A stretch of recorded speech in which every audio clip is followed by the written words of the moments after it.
Well, I think that the opposition is mainly from the hierarchy of the Roman Catholic Church. The hierarchy of the Roman Catholic Church. The hierarchy of the Roman Catholic Church. I think liberal totalitarians rightly infer that the great opponent to their point of view is the Catholic Church, for which I say thank God. I mean, after all, they're celibates. They don't know love. They don't know love. They don't know love. I was what I would call a born humanitarian. I don't like to see people suffer. I don't like to see cruelty, even to this day. Every now and then I hear criticisms. You say no abortion, but you don't help. Yes, we do. We have crisis pregnancy centers. In this diocese, we have Project Gabriel. We also have Project Rachel. We have Catholic Charities. We want to help women and families in crisis. I mean, after all, they're celibates. They don't know love. We are going to get there. We are going to win the hearts and the minds of everyone in this country. And the other thing about that statistic is that young people are more likely to be pro-life than the baby boomers. I mean, after all, they're celibates. They don't know love. I think the greatest sin in the world is bringing children into the world that have disease from their parents, that have no chance in the world to be a human being, practically. Delinquents, prisoners, all sorts of things just marked when they're born. That, to me, is the greatest sin. I've got two daughters, 9 years old and 6 years old. If they make a mistake, I don't want them punished with a baby. On the issue of choice, on this fundamental issue, I will not yield, and Planned Parenthood will not yield. We cannot be silent in the face of evil. He gave his word to our bishops that the conscience clause that exempts religious organizations from participating in those federal mandates that go against our conscience would not be disturbed. Religious liberty will be protected.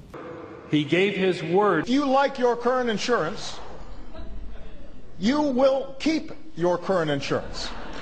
No government takeover. Nobody's changing what you've got if you're happy with it. He gave his word.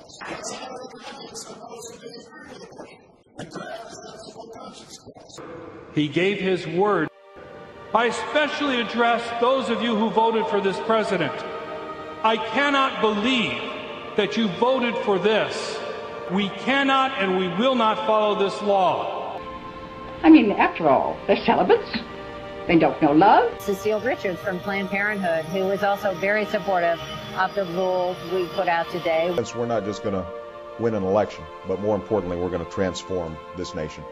Who's trying to use the law to impose morality on people? It ain't the Catholic Church, it's the secular state.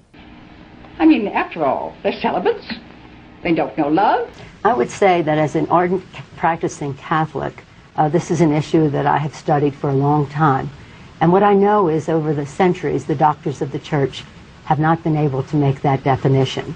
From the very earliest days, in the immediate post-apostolic writings of the Christian community, abortion was condemned. And it's been the constant teaching of the Church through those centuries that abortion is always, in all circumstances, wrong. I mean, after all, they're celibates. They don't know love. We bishops are determined to fight it.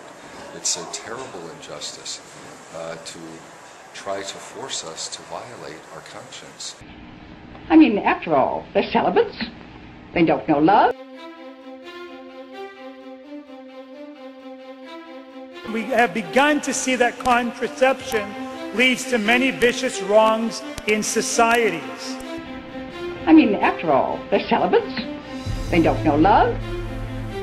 Total gift, not contracepting the gift, and making a total gift to another. I mean, after all, they're celibates. They don't know love. And that in withholding their fertility from one another, spouses are not giving totally of themselves. I mean, after all, they're celibates. They don't know love. Here comes the Catholic Church.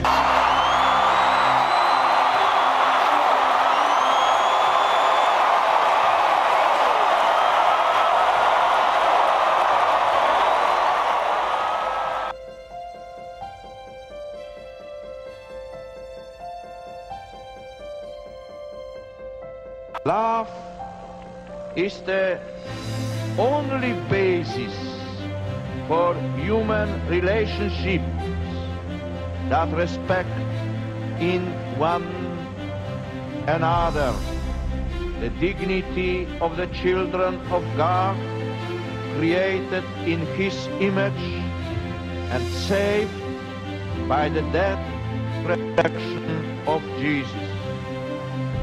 Love is the only driving force that impels us to share with our brothers and sisters all that we are and have.